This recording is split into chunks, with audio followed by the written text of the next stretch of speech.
Hello friends, कैसे हैं आप सब। आप सभी का आपके अपने YouTube channel sociology with Sangeeta में मैं संगीता स्वागत करती हूं।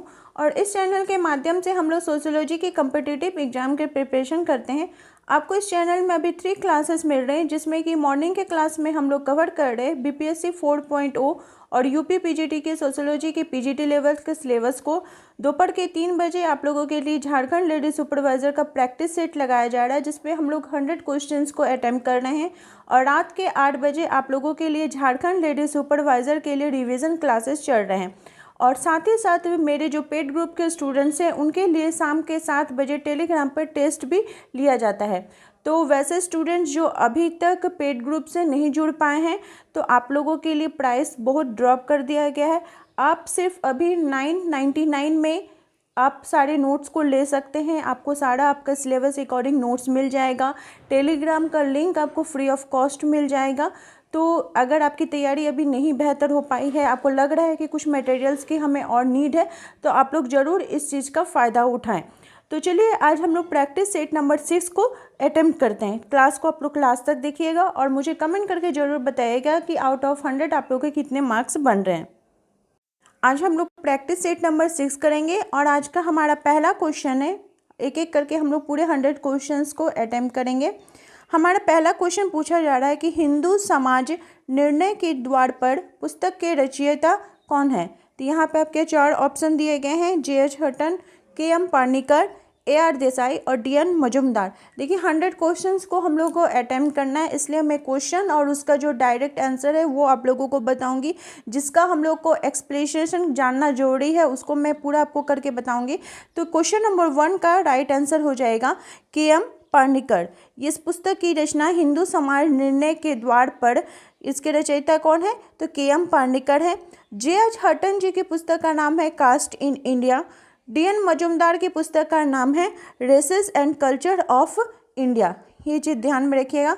नेक्स्ट क्वेश्चन है, क्वेश्चन नंबर 2 पूछा जा रहा है कि क्षेत्रवाद की प्रक्रिया को रोका जा सकता है। क्षेत्रवाद की प्रक्रिया को हम कैसे रोक सकते हैं, तो संतुलित आर्थिक विकास के माध्यम से हम लोग क्षेत्रवाद की जो प्रक्रिया है इसे रोक सकते हैं। नेक्स्ट क्वेश्चन है, क्वेश्चन नंबर 3 पूछा जा रहा है कि भारत के संविधान के किस अनुच्छेद के अंतर्गत पंचायतों में अनुसूचित जाति व अनुसूचित जनजाति की स्त्रियों के स्थान को आरक्षित यानी सुरक्षित रखने की व्यवस्था की गई है। भारतीय संविधान की बात की जा रही है। तो आपका ये अनुच्छेद नंबर 243D का पार्ट 3 जो है, इसके अनुसार जो पंचायतों में अनुसूचित जाति व अनुसूचित जनजाति की जो महिलाएं हैं उनके लिए स्थान सुरक्षित रहेगा। नेक्स्ट क्वेश्चन है, क्वेश्चन नंबर 4 पूछा जा रहा है कि लोक रीतियाँ रूढ़ियाँ बनती है जब हमारे जो लोक रीति हैं वो हमारे लिए रूढ़ी कब बन जाती है, तो जब उनका पूर्ण किया जाना समूह के कल्याण के लिए आवश्यक और महत्वपूर्ण माना जाने लगता है, तो वो हमारे लिए जो लोक रीति है वो रूढ़ियाँ बन जाती हैं। नेक्स्ट क्वेश्चन है, क्वेश्चन नंबर 5 पूछा जा रहा है कि निम्नलिखित में से कौन सा कर्म नहीं है। तो मैंने आपको बताया था कि हमारे जो कर्म है वो उसमें आपका संचित कर्म रहेगा, क्रियमान कर्म रहेगा, प्रारब्ध कर्म रहेगा, ठीक है। लेकिन ये मनोकामना ये कर्म नहीं है। तो इसके इस क्वेश्चन के अनुसार इसका राइट आंसर क्वेश्चन नंबर 5 का ए हो जाएगा। नेक्स्ट क्वेश्चन है कि लोक नगर सातत्य की अवधारणा किनके द्वारा दी गई है, तो रॉबर्ट रेडफील्ड जी के द्वारा ये दी गई है। अवधारणा कौन सा, तो लोक नगर सातत्य। नेक्स्ट क्वेश्चन है, भूमिका पुंज, परिस्थिति पुंज तथा परिस्थिति क्रम अवधारणाएं किसने प्रस्तुत की हैं, तो ये किनके द्वारा दी गई है, मर्टन महोदय जी के द्वारा दी गई है। नेक्स्ट क्वेश्चन है, क्वेश्चन नंबर 8 पूछा जा रहा है कि निम्नांकित में से किस समाजशास्त्री ने औपचारिक तार्किकता के लोहपिंड आयरन केस की व्याख्या की है। तो अगर आयरन केस ये आपका कीवर्ड हो गया और ये कौन दिया है, तो मैक्स वेबर जी के द्वारा दिया गया है। नेक्स्ट है, क्वेश्चन नंबर 9 पूछा जा रहा है कि लेखकों का कौन सा युग्म अपराध के अध्ययन से संबंधित नहीं है। तो यहाँ पे पूछा जा रहा है कि कौन से जो अपराध के संदर्भ में अध्ययन नहीं किए हैं, तो आपका कोजर और रोजनबर्ग हो जाएगा। नेक्स्ट क्वेश्चन है, क्वेश्चन नंबर 10 पूछा जा रहा है कि बंधुआ मजदूर उन्मूलन अधिनियम कब बनाया गया था। तो बंधुआ मजदूर उन्मूलन अधिनियम जो है ये 1976 में बनाया गया था। और ये अनुच्छेद 24 में इसके बारे में बात की गई है कि 14 वर्ष से कम आयु के किसी भी बच्चे को कोई भी कारखाना या फिर कोई भी ऐसा जोखिम भरे काम में नहीं उनको लगाया जाएगा, ठीक है। और बच्चों को किसी भी प्रकार का अन्य काम उनसे नहीं लिया जाएगा। और इसको समाप्त करने के लिए बंधुआ मजदूर उन्मूलन अधिनियम ये 1976 में बनाया गया। नेक्स्ट क्वेश्चन है कि विचलन घटित होता है। विचलन कहाँ पे घटित होता है? तो ये जब समाजीकरण में हमें असफलता देखने को मिलती है तो विचलन घटित होता है। और ऐसा किसने बताया था? तो जो हार्लाम्बस महोदय हैं उन्होंने बताया था। नेक्स्ट क्वेश्चन है, क्वेश्चन नंबर 12 पूछा जा रहा है आपका कि टोडा मुख्यतः है। टोडा को हम क्या समझते हैं? तो टोडा क्या है? ये मुख्यतः एक पशुपालक समुदाय है। क्या कैसा है? तो ये एक पशुपालक समुदाय है और इसमें बहुपति विवाह का भी प्रचलन है। टोडा में यह ध्यान रखिएगा कि बहुपति विवाह भी देखने को मिलता है। नेक्स्ट क्वेश्चन है, क्वेश्चन नंबर 13 पूछा जा रहा है कि किसने कहा है कि सुरक्षावश यानी सेफ्टी वाल्व सामाजिक नियंत्रण की लचीली क्रियाविधि है। सेफ्टी वाल्व के बारे में कौन बात करते हैं? तो टालकट पार्सन्स जी बात करते हैं। Safety valve टालकट Parsons. नेक्स्ट है क्वेश्चन नंबर 12 कि डॉक्टर और नर्सेज पुस्तक के लेखक कौन है? तो डॉक्टर नर्सेज ये पुस्तक के लेखक टी.के. उम्मान है। कौन है? टी.के. उम्मान। नेक्स्ट है सोशियोलॉजी ऑफ डिविएंट बिहेवियर। इस पुस्तक के लेखक कौन हो जाएंगे? तो क्लिनार्ड महोदय। नेक्स्ट क्वेश्चन है कि समाजों के प्रकारों के विवेचन में किसने युयुत्सु समाज का प्रयोग किया है? तो युयुत्सु समाज का प्रयोग किनके द्वारा किया गया है? स्पेंसर महोदय जी के द्वारा। स्पेंसर ने समाज के प्रकारों में सैनिक समाज तथा औद्योगिक समाज का भी प्रयोग किया था। नेक्स्ट क्वेश्चन है कि अभिजन परिभ्रमण का सिद्धांत किनके द्वारा दिया गया है? यानी अभिजात परिभ्रमण का सिद्धांत ये जो है आपका विल्फ्रेडो पेरेटो जी के द्वारा ये दिया गया है। उनकी कौन सी पुस्तक में? तो माइंड एंड सोसाइटी में। ये चीज़ का ध्यान में रखिएगा। नेक्स्ट क्वेश्चन है कि समाज का आदिम, एशियाई, प्राचीन और सामंतवादी पूंजीवादी के रूप में पंचांगी वर्गीकरण किनके द्वारा किया गया है? तो ये आपका कार्ल मार्क्स जी के द्वारा किया गया है। नेक्स्ट क्वेश्चन है कि क्वेश्चन नंबर आपका 19 पूछ रहा है कि अल्पसंख्यक समूह की विशेषता। अल्पसंख्यक हम किनको कहते हैं कि कौन होता है? तो जिनका जो सदस्य होते हैं वो दूसरे सामाजिक समूह के साथ विभेदन रहता है, उनका पृथक्करण रहता है, दमन तथा उत्पीड़न को अनुभव करते हैं। शारीरिक तथा सांस्कृतिक विशेषताएं जो इनकी प्रभुत्वशाली समूह से अंतर करती है। सदस्यता सामान्यतः स्वैच्छिक नहीं होती है। तो अल्पसंख्यक यानी संख्या में जो कम होते हैं। तो ये सारे ही ऑप्शन आपके जो है वो राइट हो जाएंगे, यानी उपयुक्त सभी हो जाएंगे। क्वेश्चन नंबर 20 पूछा जा रहा है कि सामाजिक मूल्यों का आंतरिकरण किसके द्वारा होता है? तो सामाजिक मूल्यों का जो आंतरिकरण है ये सामाजिकरण के द्वारा होता है। किसके द्वारा होता है? सामाजिकरण के द्वारा। क्वेश्चन नंबर 21 आपको मिलान करने के लिए दिया गया है। सूची 1 में विवाह का स्वरूप दिया गया है और जनजाति दिया गया है कि कौन से जनजाति में इस प्रकार के विवाह देखने को मिलते हैं। तो हम लोग इसका डायरेक्ट आंसर देखते हैं। जैसे आपका परिवीक्षा विवाह, परिवीक्षा विवाह जो है ये आपका किस जनजाति में पाया जाता है? तो ये आपका पाया जाता है परिवीक्षा विवाह कुकी जनजाति में। हड़न विवाह, हड़न विवाह गोंड जनजाति में। इसमें सही उत्तर का चयन करने के लिए बोला जा रहा है। परीक्षण विवाह भील जनजाति में पाया जाता है और सेवा विवाह आपका थारू जनजाति में। यानी कि ये सारे ही ऑप्शन सही हैं, ठीक है। नेक्स्ट क्वेश्चन है क्वेश्चन नंबर 22 पूछा जा रहा है कि औद्योगिकरण का परिचायक कौन है? किसको हम औद्योगिकरण कहते हैं? तो क्या हो जाएगा? द्वितीयक एवं तृतीयक उद्योगों में कार्यरत जो जनसंख्या है उनकी अनुपातिक वृद्धि को हम औद्योगिकरण कहते हैं। नेक्स्ट है क्वेश्चन नंबर 23 पूछा जा रहा है कि किसने नेतृत्व को क्रमशः 3 वर्गों में विभाजित किया है? चमत्कारी, कानूनी, तार्किक तथा पारंपरिक। तो इसका राइट आंसर हो जाएगा मैक्स वेबर ने नेतृत्व को कितने प्रकारों में वर्गीकृत किया है? चमत्कारी, कानूनी, तार्किक और पारंपरिक। नेक्स्ट क्वेश्चन है क्वेश्चन नंबर 24 पूछा जा रहा है कि निम्नलिखित में से किसने दलित वर्ग कल्याण लीग की स्थापना की है? तो ये BR अम्बेडकर जी हो जाएंगे। नेक्स्ट क्वेश्चन क्वेश्चन नंबर 25 पूछा जा रहा है कि आपका पर संस्कृति ग्रहण, सामाजिक एकीकरण तथा आत्मसातकरण को उत्तम ढंग से वर्णित किया जा सकता है। किस प्रकार से? तो समंजन के स्वरूप के रूप में। क्वेश्चन नंबर 26 पूछा जा रहा है कि निम्नलिखित में से कौन सबसे बड़ी सभ्यता थी? किसको हम सबसे बड़ी सभ्यता के रूप में जानते हैं?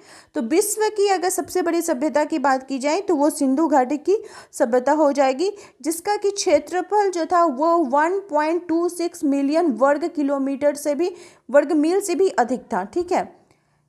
नेक्स्ट क्वेश्चन नंबर 27 पूछा जा रहा है कि राज्यसभा का सदस्य होना किसका उदाहरण है? अर्जित उपस्थिति का, प्रदत्त का, अर्जित अप्रदत्त दोनों हो या उपरोक्त में से कोई नहीं। तो राज्यसभा का सदस्य बन रहे यानी कि आप क्या कर रहे हैं? उस चीज को अर्जित कर रहे हैं। क्वेश्चन नंबर 28 पूछा जा रहा है कि भारत में जनसंख्या में वृद्धि और घनत्व प्रत्यक्ष रूप से निर्धारित होता है किस प्रकार से? तो ये आपका प्रजनन दर और मृत्यु दर के माध्यम से। नेक्स्ट क्वेश्चन है क्वेश्चन नंबर 29 कि निम्नलिखित में से समाज में संरचनात्मक परिवर्तन का उदाहरण कौन सा है?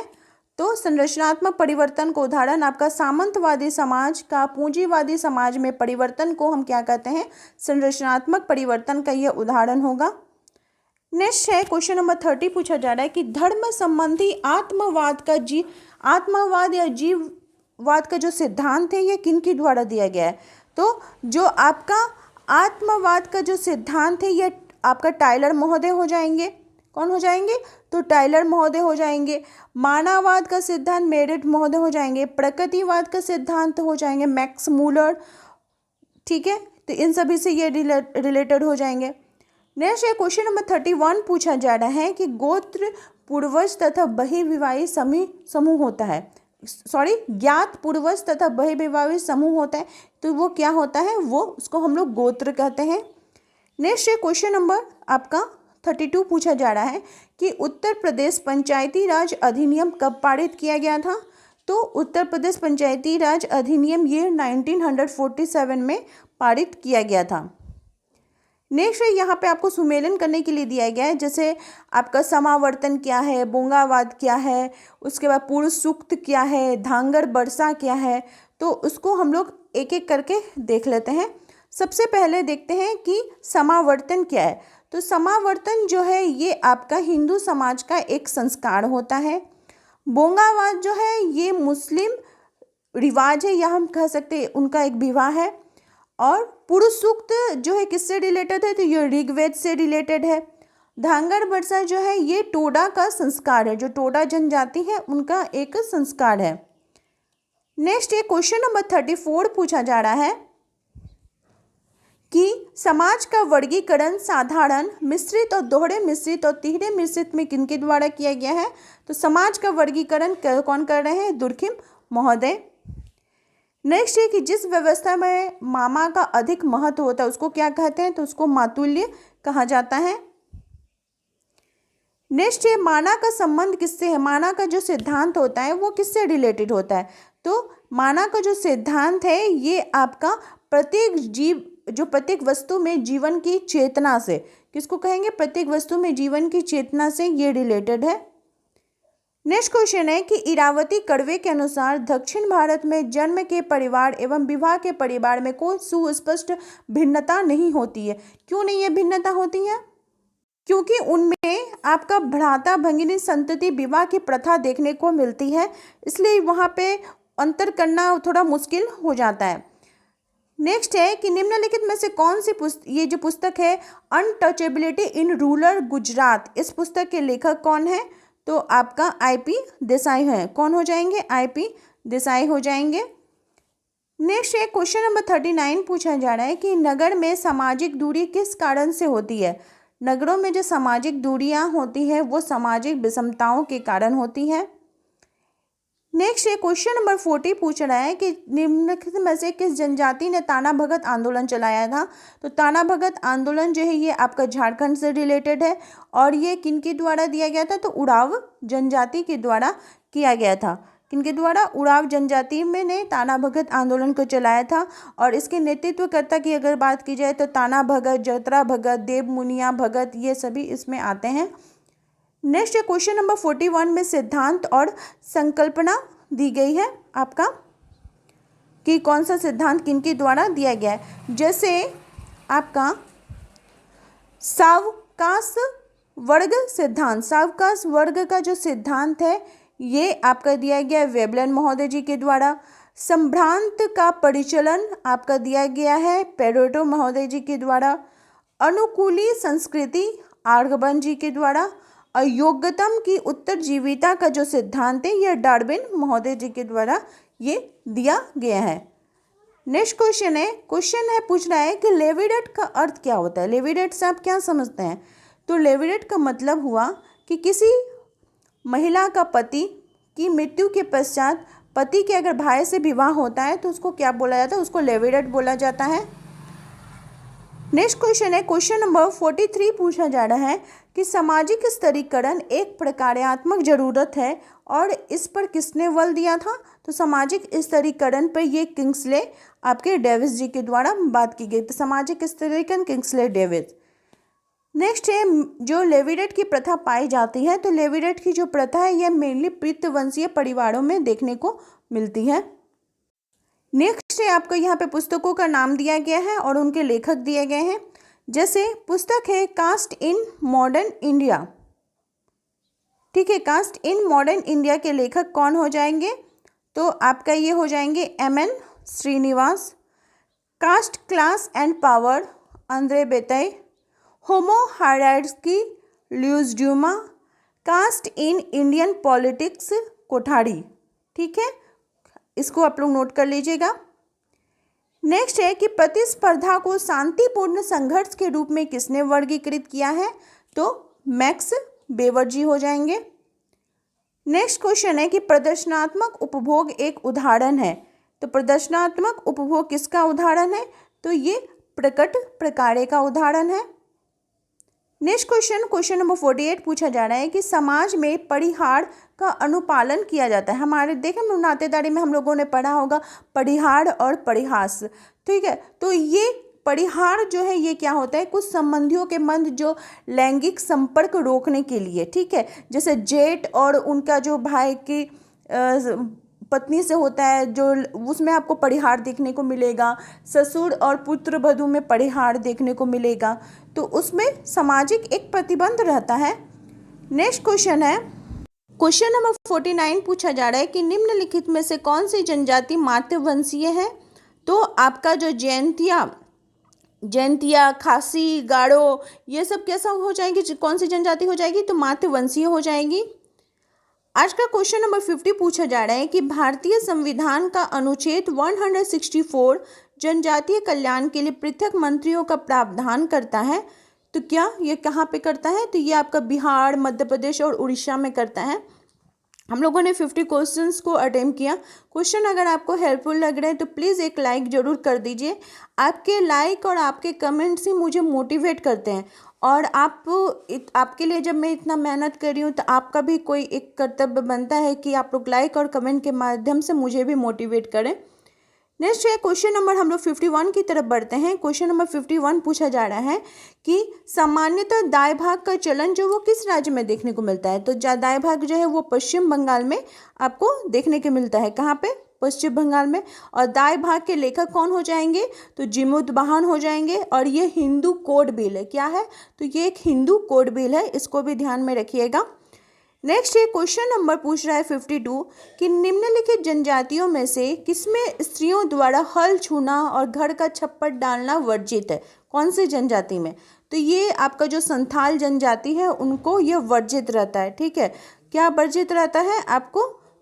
ये आपका हो जाएगा, संथाल नहीं होगा, ये आपका खड़िया जनजाति में, जनजाति में ये वर्जित रहता है हल डालना और छप्पर को छूना, ठीक है। नेक्स्ट क्वेश्चन है क्वेश्चन नंबर 53 पूछा जा रहा है कि सर्वहाराकरण की प्रक्रिया का क्या अर्थ होता है? तो सर्वहाराकरण प्रक्रिया का मतलब हुआ किसी भी वर्ग का अवरोहण श्रमिक वर्ग में होना। नेक्स्ट है क्वेश्चन नंबर आपका 54 पूछा जा रहा है कि हर्बर्ट रिजले ने भारतीय जनसंख्या का बृहत 7 प्रजातीय समूहों में वर्गीकृत किया है। अपने वर्गीकरण में उसने किस शब्द का प्रयोग नहीं किया है? तो उन्होंने निग्रेटो शब्द का प्रयोग नहीं किया। ये क्वेश्चन पहले भी हम लोगों ने देखा था। निग्रोटो प्रजाति का उल्लेख हवल महोदय ने किया है, विल्स महोदय ने किया है और हाइजर महोदय ने किया है, जबकि हर्बर्ट ड्रिजल ने इसका प्रयोग नहीं किया है। नेक्स्ट है क्वेश्चन नंबर 55 पूछा जा रहा है कि एक व्यक्ति के लिए उसका दत्तक पुत्र क्या होता है। तो जो दत्तक पुत्र, गोद लिया हुआ पुत्र है, वो ना तो एक वैवाहिक स्वजन है और ना ही एक समरक्त स्वजन है। ये चीज़ का ध्यान में रखिएगा। नेक्स्ट क्वेश्चन है आपका 59 दिया गया, कथन और कारण दिए गए हैं। कथन बोल रहा है कि जाति के एक स्तरीय सामाजिक व्यवस्था है। कारण है कि प्रत्येक स्तरीय सामाजिक व्यवस्था की विशेषता जाति होती है। तो इसमें क्या बोला जा रहा है कि ए तो सही है, लेकिन जो इसका कारण है वो आर सही नहीं है। नेक्स्ट है क्वेश्चन नंबर 57 पूछा जा रहा है कि मूल्यों का समाजशास्त्रीय परिभाषा निम्न में से किस प्रकार की परिभाषा है। तो ये आपका समाज में मान्य अधिमान, प्राथमिकताएं तथा वांछनीय दशाओं को हमें प्रदर्शित करता है। नेक्स्ट क्वेश्चन है क्वेश्चन नंबर 58 पूछा जा रहा है कि निम्न में से कौन सी अवधारणा को सुरजीत सिन्हा ने अपने विश्लेषण में नहीं लिया है। उन्होंने किसको नहीं लिया था। तो उन्होंने परिवार को नहीं लिया था, बल्कि आपका जनजाति, जाति और कृषक, ये सब का उन्होंने यूज़ किए थे। नेक्स्ट क्वेश्चन है कि एम एन श्रीनिवास ने सामाजिक परिवर्तन के विषय में लिखी गई उनकी पुस्तक का नाम क्या। सामाजिक परिवर्तन यानी सोशल चेंज, ठीक है, social change in modern India, इसमें उन्होंने लिखा था। 1966 में इस पुस्तक की रचना की गई थी। नेक्स्ट क्वेश्चन है कि भारतीय संविधान का कौन सा अनुच्छेद धार्मिक स्वतंत्रता का अधिकार प्रदान करता है। ठीक है, धार्मिक स्वतंत्रता की बात की जा रही है, तो ये आपका अनुच्छेद नंबर 25 हो जाएगा, धार्मिक स्वतंत्रता। अनुच्छेद 19 जो है ये सूचना का अधिकार के बारे में बात करता है। 23 होता है शोषण के विरुद्ध अधिकार और 29 होता है शिक्षा और संस्कृति संबंधी अधिकार। नेक्स्ट क्वेश्चन की तरफ बढ़ते हैं।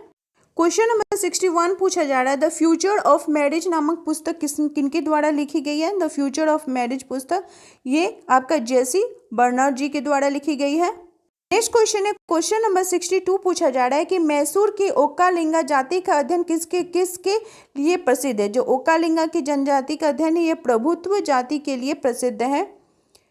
नेक्स्ट है क्वेश्चन नंबर 63 पूछा जा रहा है कि देवर विवाह तथा साली विवाह उदाहरण है किस प्रकार के विवाह का। तो इसको बोला जाता है अधिमान्य विवाह। नेक्स्ट है क्वेश्चन नंबर 64 कि जनजाति संस्कृति इससे जुड़ी होती है। जनजातीय संस्कृति किससे जुड़ी होती है। तो ये भूमि, प्रकृति और धर्मविद से, ये सब चीज़ से वो लोग मतलब जमीनी चीज़ों से वो लोग जुड़े हुए रहते हैं। नेक्स्ट है कि ग्रीक शब्द पेट्रिया का मतलब क्या होता है। पेट्रिया का मतलब क्या होता है। तो ये आपका पिता होता है। ये कौन सा भाषा का है। तो ग्रीक भाषा का शब्द है। ये जो बिहार स्टेट का जो एग्जाम हुआ था उसमें कास्टा का पूछा गया था कि कास्टा जो है वो किस भाषा का, पुर्तगाली भाषा का शब्द है। तो उसके बारे में बिहार स्टेट के एग्जाम में जो जून में हुआ था उसमें पूछा गया था। नेक्स्ट है कि क्वेश्चन नंबर 66 पूछा जा रहा है कि निम्नलिखित में से कौन असहयोगी सामाजिक प्रक्रिया नहीं है। ठीक है, तो असहयोगी कौन सा नहीं हो जाएगा। आत्मसात का। प्रतिस्पर्धा देखिए थोड़ा ये नेगेटिविटी का बात कर रहा है, संघर्ष भी कर रहा है, प्रतिकूलता भी कर रहा है, लेकिन आत्मसात मतलब पॉजिटिविटी, आप उस कोई चीज़ को आत्मसात कर लेते हो तो ये आपका असहयोगी सामाजिक प्रक्रिया तो नहीं हुआ ना। नेक्स्ट क्वेश्चन है विज्ञान की तरह जादू में क्या, विज्ञान की तरह जादू में क्या बोल रहा है। तो एक मौलिक कारणबद्धता अभिगृहित रहती है, एक मौलिक तर्क बुद्धिपरकता उपस्थित रहती है, सत्य का एक मौलिक तत्व उपस्थित रहता है या उपयुक्त में से कोई नहीं। तो इसका राइट आंसर हो जाएगा एक मौलिक कारणबद्धता अभिगृहित रहती है। नेक्स्ट है क्वेश्चन नंबर 68 पूछा जा रहा है कि साइमन कमीशन द्वारा तैयार की गई सूची में कितनी दलित जातियों का वर्ण। जब साइमन कमीशन को लाया गया था, अब साइमन कमीशन कब आया था तो ये चीज़ को ध्यान में रखे थे। ये 1935 में साइमन कमीशन आया था और जब उन्होंने भारत में आकर अपनी सूची तैयार की किसके संदर्भ में, तो दलित जातियों के संदर्भ में, तो उन्होंने बताया था कि भारत में 429 दलित जातियां हैं। ठीक है, नेक्स्ट क्वेश्चन है क्वेश्चन नंबर 69 पूछा जा रहा है कि हीगल और मार्क्स दोनों ने निम्न में से कौन सा अध्ययन था। हीगल, कार्ल मार्क्स ये किससे रिलेटेड थी, तो ये द्वंद्ववाद के सिद्धांत से रिलेटेड है। नेक्स्ट क्वेश्चन है क्वेश्चन नंबर 70 पूछा जा रहा है कि वेवलन ने सामाजिक परिवर्तन के निर्णायकवादी सिद्धांत का प्रतिपादन किया। उनके सिद्धांत को निम्नलिखित में से किस नाम से जाना जाता है। यानी वेबलन के सिद्धांत को पूछा जा रहा है, ये कौन से नाम से जाना जाता है, तो इसको प्रौद्योगिकी निर्णायकवादी बोला जाता है। नेक्स्ट क्वेश्चन है, क्वेश्चन नंबर 71 पूछा जा रहा है कि सामाजिक संगठन और सामाजिक समूह क्या है, तो ये सदैव एक दूसरे के निकट रहते हैं और एक दूसरे को सहयोग प्रदान करते हैं। क्वेश्चन नंबर 72 पूछा जा रहा है कि व्यक्ति के सामाजिक पद में उस परिवर्तन को कौन सी गतिशीलता कहेंगे जिससे उसकी परिस्थिति में कोई परिवर्तन नहीं होता है। ठीक है, उसकी परिस्थिति में किसी भी प्रकार का अगर परिवर्तन हमें नहीं देखने को मिल रहा है तो उसको क्षैतिज गतिशीलता कहा जाता है। ठीक है, नेक्स्ट क्वेश्चन है कि सिंडिकेटेड हिंदूवाद के संबंध में कौन सा कथन सही नहीं है, पूछ रहा है कि तो सिंडिकेटेड जो हिंदूवाद है ये पूर्ववर्ती सभी संप्रदायों के समाजों का जो प्रत्यय करता है, ये कथन आपका सही नहीं है। नेक्स्ट है क्वेश्चन नंबर 74 पूछा जा रहा है कि हर्बर्ट ब्लूमर का योगदान निम्न में से किसके अंतर्गत आता है, तो हर्बर्ट ब्लूमर जो है ये प्रतीकात्मक अंतःक्रियावाद, हर्बर्ट ब्लूमर प्रतीकात्मक अंत, ये कीवर्ड हो गया, क्या हो गया, तो ये आपका कीवर्ड हो गया, ये चीज़ को आप लोग ध्यान में रखिएगा। नेक्स्ट है क्वेश्चन नंबर 75 पूछा जा रहा है कि धार्मिक विश्वासों के आधार पर जिस प्रथा के रूप में वैश्यावृत्ति को प्रोत्साहित किया है उसको क्या बोला गया है, तो आपका देखिए पुराणों में प्राचीन काल में इसको देवदासी परंपरा बोला जाता था। ठीक है, इसको क्या बोला था, देवदासी परंपरा बोला जाता था। नेक्स्ट है क्वेश्चन नंबर 76 पूछा जा रहा है कि निम्नलिखित में कौन सा युग्म सुमेलित नहीं है, सुमेलित नहीं के पूछा जा रहा है, तो जो आपका रूस है वो औद्योगिक क्रांति ये सुमेलित नहीं है, रूस जो है ये रूसी क्रांति से रिलेटेड है, ये औद्योगिक क्रांति नहीं होगा। नेक्स्ट ये क्वेश्चन नंबर 77 पूछा जा रहा है कि यदि सभी पुरुष संबंधियों की तुलना में मामा का भांजे भांजे के जीवन में सर्वप्रमुख स्थान, मतलब उनका प्रमुख स्थान है, तो उसको मातुल्य बोला जाएगा। ठीक है, कौन सा, एवंक्वेलेट, मातुल्य, इंग्लिश हो जाएगा एवंक्वेलेट और हिंदी में मातुल्य। नेक्स्ट है क्वेश्चन नंबर 78 पूछा जा रहा है कि भारत में आधुनिकीकरण के बारे में निम्न संयोजनों में से कौन सा एक संघ है, संघ के बारे में बात की जा रही है, तो विसरण पर संस्कृति ग्रहण, ये हो जाएगा आपका। नेक्स्ट है सामाजिक नियंत्रण दृढ़ होता है, कहाँ पे सामाजिक नियंत्रण आपको दृढ़ देखने को मिलता है, तो ये हमें छोटे समुदायों में भी मिलता है, 1 रुपये समुदायों में भी मिलता है और धर्म का महत्व देने वाले समुदायों में भी मिलता है। इन सभी के माध्यम से क्या होता है, तो समाज के अंतर्गत नियंत्रण किया जाता है, यानी इसका आपका राइट आंसर हो जाएगा उपयुक्त तीनों। नेक्स्ट है क्वेश्चन नंबर 80 पूछा जा रहा है कि पुनः समाजीकरण एक समय स्पष्टतः प्रत्यक्ष हो जाता है जब, कब हो जाता है, तो जब व्यक्ति क्रांतिकारी दल के सदस्य के रूप में कार्य करता है तो वो पुनर्समाजीकरण हमें देखने को मिलता है।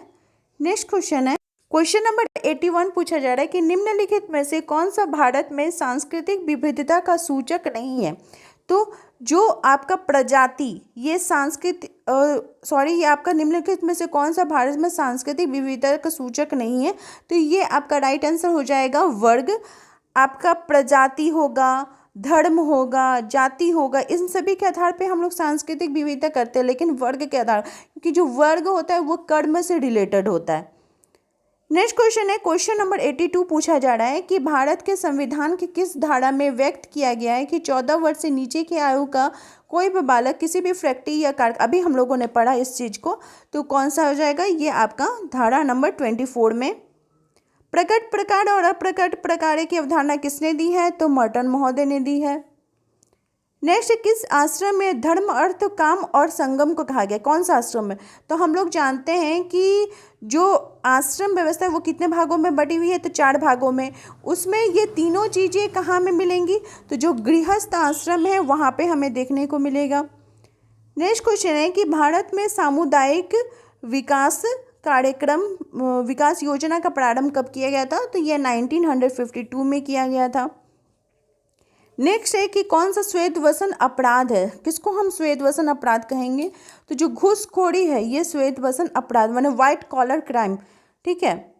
नेक्स्ट है जजमानी व्यवस्था अदला बदली करती है किस चीज़ का, तो जजमानी व्यवस्था है जो ये मेनली वस्तुओं एवं सेवाओं का अदला बदली करती है, option number D right answer हो जाएगा। नेक्स्ट है क्वेश्चन नंबर 88 पूछा जा रहा है कि सार्वभौमिकरण एवं स्थानीयकरण की अवधारणा के साथ किसका नाम जुड़ा हुआ है, किसको हम लोग जानते हैं, तो ये मैकिम मेडियट जी हो जाएंगे। नेक्स्ट है क्वेश्चन नंबर 89 पूछा जा रहा है कि किसने संस्था को प्राथमिक संस्था द्वितीयक संस्था में वर्गीकृत किया है। तो ये किनके द्वारा किया गया है, समलर महोदय जी के द्वारा किया गया है।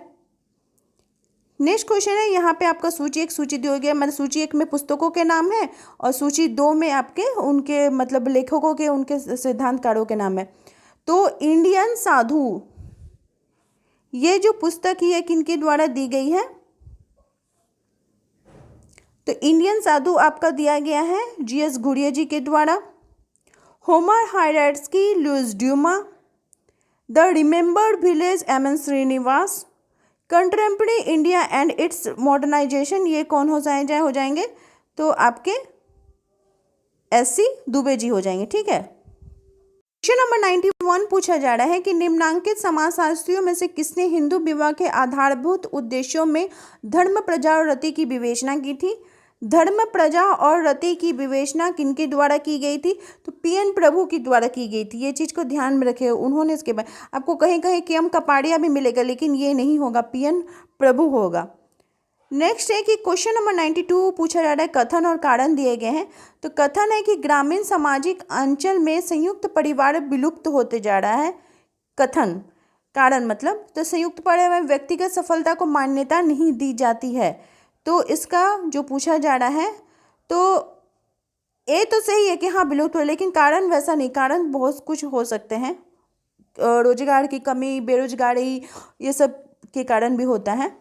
नेक्स्ट है कि किसने विश्व की 8 संस्कृतियों के अध्ययन के आधार पर सामाजिक परिवर्तन का चक्रीय सिद्धांत दिया है। अब मान लीजिए उतना नहीं भी आपको पता है, आपको सिर्फ पता रहेगा कि सामाजिक परिवर्तन का चक्रीय सिद्धांत कौन दिया, तो स्पेंगलर महोदय। अब कहाँ किस कारण से दिया है, तो उन्होंने विश्व की 8 संस्कृतियों का अध्ययन किया और इसके आधार पर दिया। तो ऐसे भी आप याद रख सकते हैं। यहाँ पे क्वेश्चन नंबर 94 पूछा जा रहा है कि कौन सा जो सुमेलित नहीं है।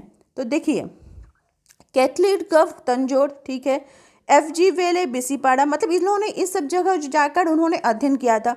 एस.सी. दुबे समीरपेट, एम.एन. श्रीनिवास श्रीपुरम आंध्र बेटे श्रीपुरम का था। एम.एन. श्रीनिवास कहाँ के थे, तो रामपुरा के थे। कहाँ के थे, तो रामपुरा के थे। ठीक है। नेक्स्ट है विचलन का अनुकरण सिद्धांत किनके द्वारा प्रतिपादित किया गया है, तो ये आपका टर्डे महोदय जी के द्वारा दिया गया है। डी स्कूलिंग सोसाइटी पुस्तक के लेखक कौन है, तो इवान इलिच हो जाएंगे। 1971 में इन्होंने लिखा था कि और बताया था कि जो आधुनिक दुनिया है उसमें शिक्षा की भूमिका, और उन्होंने उसकी आलोचना की थी।